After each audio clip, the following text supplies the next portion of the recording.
Hi, I'm Drew, and I'm an amateur model builder. I'm building a layout in my basement called the White River Line, inspired by the Frisco Railroad in the Ozarks. I took about a week off from modeling to allow my finger to heal from the accident I had while doing some kit bashing in my last video. Well, I took it off from active modeling. I didn't necessarily take it off from model railroading altogether, because actually I've been doing quite a bit of thinking and planning for some of the projects I've got on the horizon. And that led me to what may be a bit of an impulse purchase, a 3D printer. Now, I don't really plan to do a whole lot of actual modeling with this particular 3D printer. It's a filament printer, and it doesn't really provide that great of detail for, well, what I like to do. But I have a lot of things related to electronics, some enclosures, some things like that I'm planning on doing some 3D printing with. And rather than relying on the kindness of strangers or family members in some cases, I decided I would go ahead and get my own 3D printer so that I could exercise that impulse to print anything that I wanted at any time. So I've got to assemble this bad boy, and I thought I might share that with you. So let's jump on into it. I opened up the box and sorted through the parts.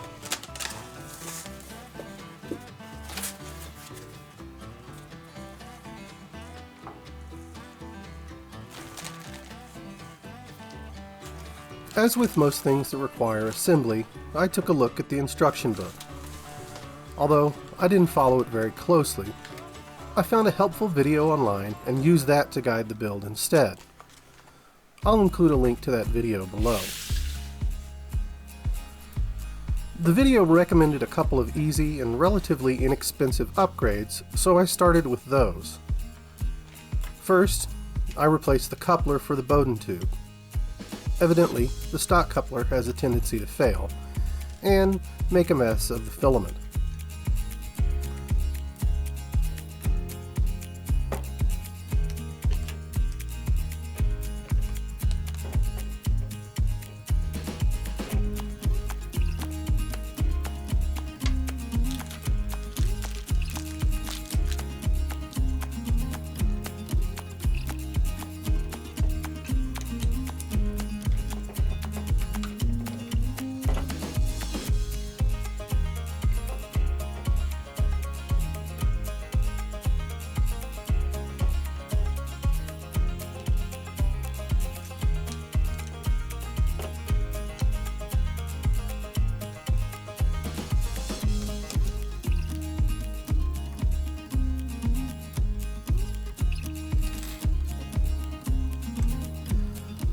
I also upgraded the springs for the bed.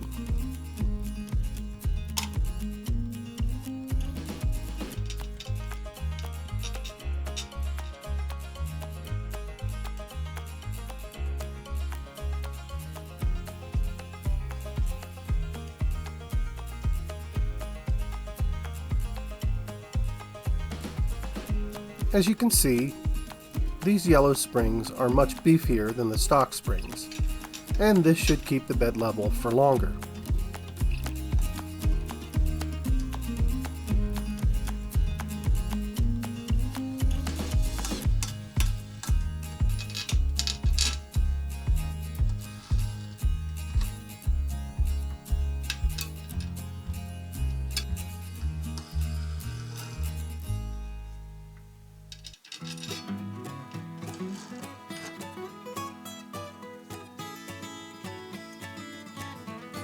Next, I adjusted the eccentric nut on the carriage for the Y-axis. It's a bit hard to see since it's under the bed, but I'll need to do this for all the other carriages, and it'll be easier to see on those.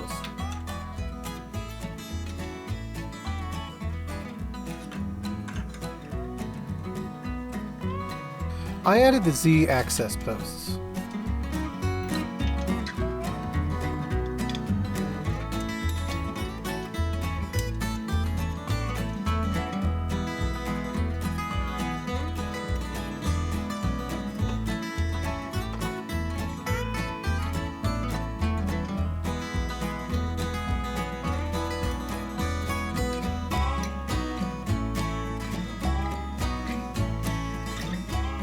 and then I made sure that they are parallel to each other.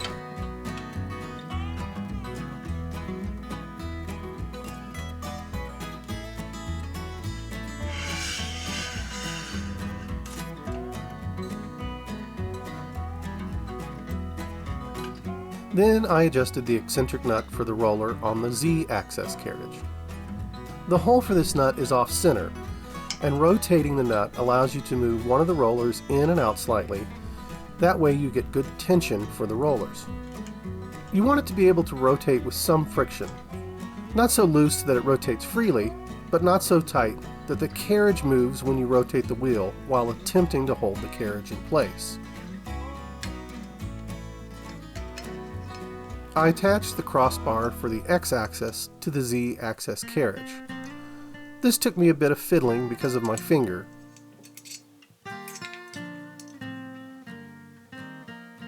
But then I found the through holes in the back that allowed me better access with the Allen wrench.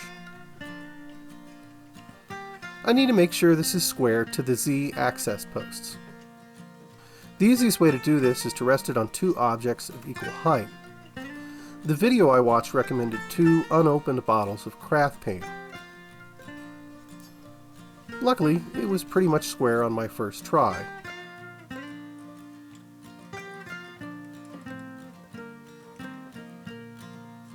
Next, I installed the stepper motor and the screw for the Z-axis.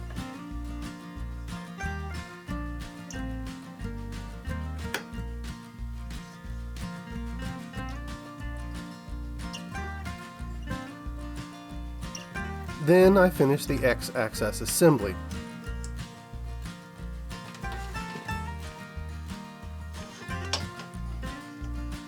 I adjusted the rollers that go on the right side Z-axis post.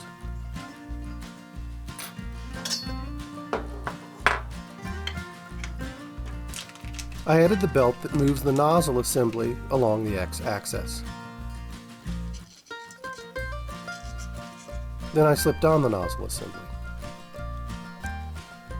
Next, I attached the rollers that go on the right side of this assembly. Finally, I added the belt tensioner.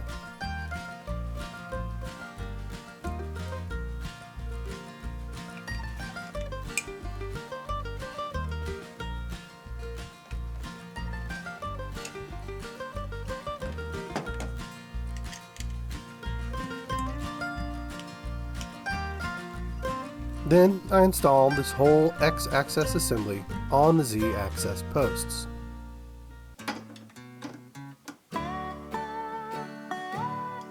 It took a little fiddling to adjust it to get it on the screw drive that controls the Z-axis. I connected the Bowden tube to the extrusion assembly that feeds the filament to the nozzle.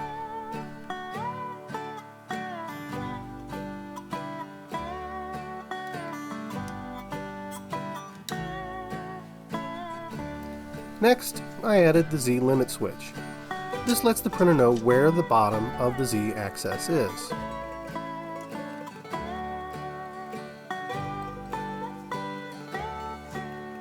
Just a few more bits here to finish up.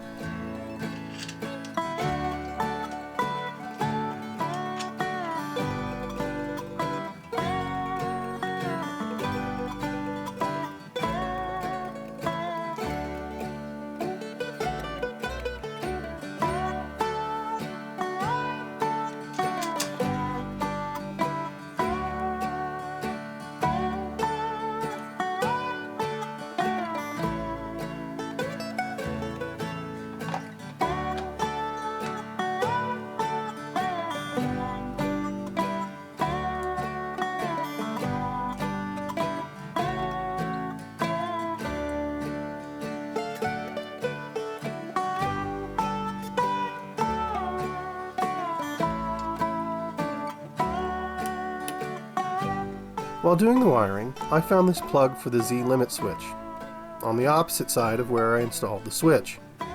Oops.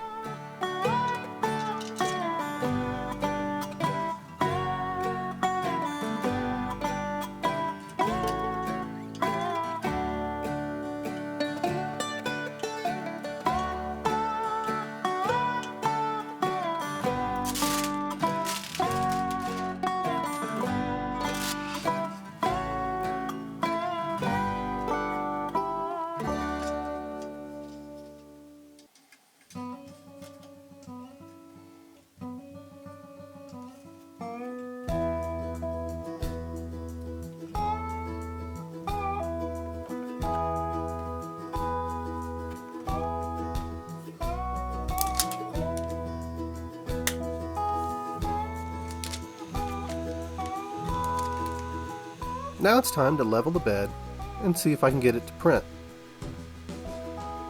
I used the paper method to level the bed. I'll include a link to the video I used for reference below.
I might be jumping the gun a bit, but I went ahead and printed Benchy, a popular benchmarking print.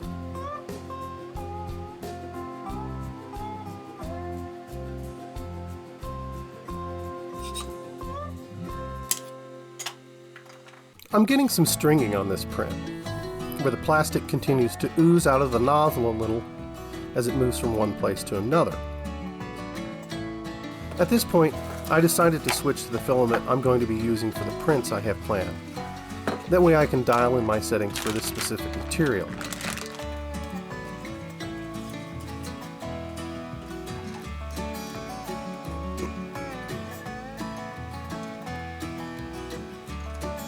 I started by printing a temperature tower.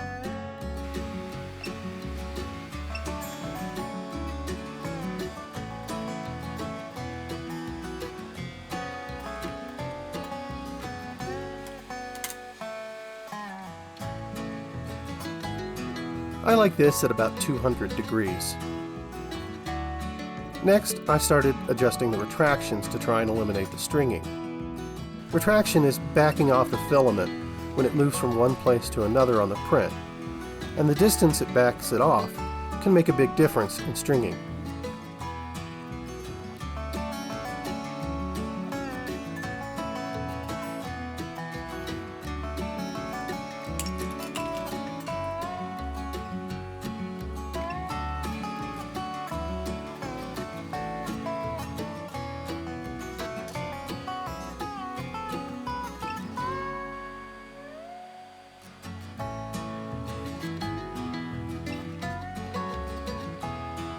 I ran a lot of these tests, and I was still getting stringing. So I did some digging around on the internet and got a recommendation to dry my filament. You can buy fancy filament dryers, but I just dried mine using the heated bed and the box that the filament came in.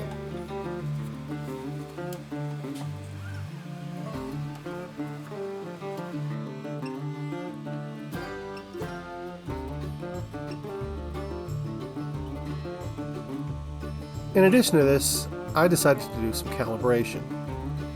First, I calibrated the extruder.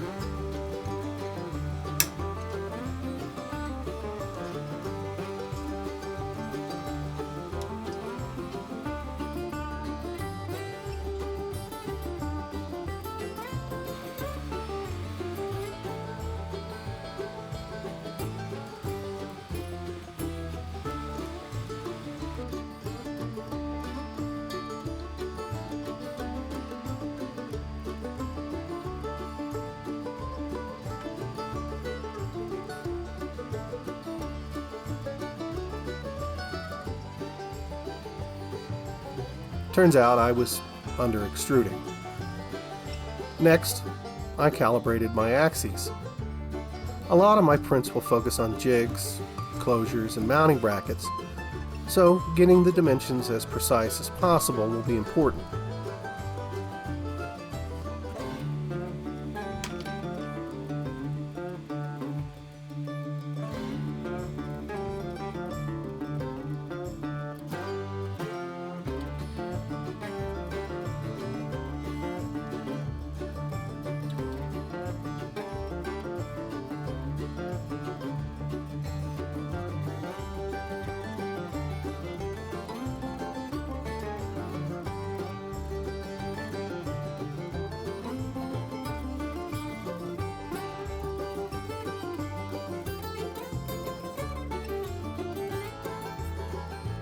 Finally, I printed a retraction tower to get back to the stringing issue.